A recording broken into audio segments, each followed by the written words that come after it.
రాజకీయ విషయానికి వస్తే ఈరోజు జగన్ గారు కార్పొరేట్ సమావేశం ఏర్పాటు చేశారు. 2.4తో ఎలా ఉందో చూపిస్తాము. త్వరలో 30 సంవత్సరాల పాటు మాన్య అధికారం ఉంటుందని చెప్తున్నారు. జగన్ పార్టీ బతుకుతుంది ఏపీలో, బతికే ఉంది.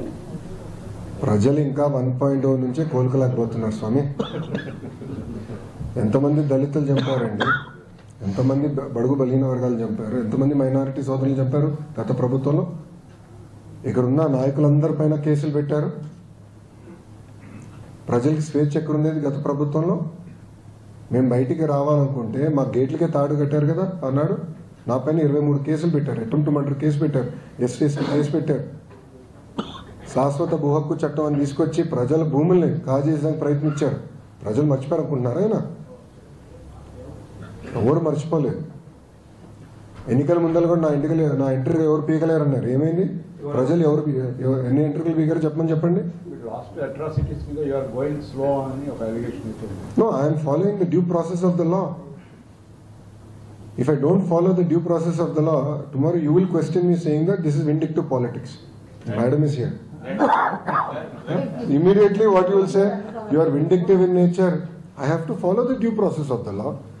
See, together, Bharatiya Janata Party, Telugu Desam Party, Janasena Party, together, we spoke about illegal liquor, we spoke about illegal stand, we spoke about land mafia, and inquiries are going on.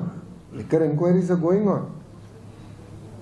So let the process get completed. It will be followed by action, because it is a promise we have made to the people. In almost 90 meetings, I spoke about my red book, sir. I showed my red book. People have endorsed my red book. Red book lo any chapter library, sir?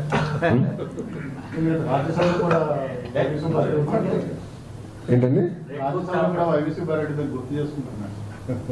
ఆయన పేరు ఉందా లేదా అనుకుంటున్నారు. అది confidential report sir. అది కేవలం నాకు మా అధ్యక్షుల వారి మధ్యలో ఉంటుంది సార్. చెప్పండి. Any other questions? Jaganmohan Reddy దారి ఖర్చులు దండగా దారి ఖర్చులకే రావండి. గుడ్. ఇప్పుడు నేను సూటిగా గౌరవ మాజీ ముఖ్యమంత్రి గారిని, పులివెందుల ఎమ్మెల్యే గారిని ప్రశ్నిస్తున్నాను. 5 సంవత్సరాల్లో మీరు తీసుకొచ్చిన పెట్టుబడులు ఎన్ని గ్రౌండ్ అయినాయి? మేము 8 నెలల్లో తీసుకొచ్చిన పెట్టుబడులు ఏంటి? చర్చకి నేను సిద్ధం, ఆయన సిద్ధమా? మళ్ళీ కోడిగుడ్డుని పంపిస్తాడు. మాకు కోడిగుడ్లు వద్దు, మాకు ఆమ్లెట్లు వద్దు, డైరెక్ట్గా రమ్మనండి, ఐఎమ్ రెడీ టు టాక్. నేను ఎక్స్ప్లెయిన్ చేస్తాను. ఇప్పుడు ఆర్సిలర్ మిత్తల్ ప్రాజెక్ట్ నేను 2019లో కలిసా ఆదిత్య మిత్తల్ని. 2019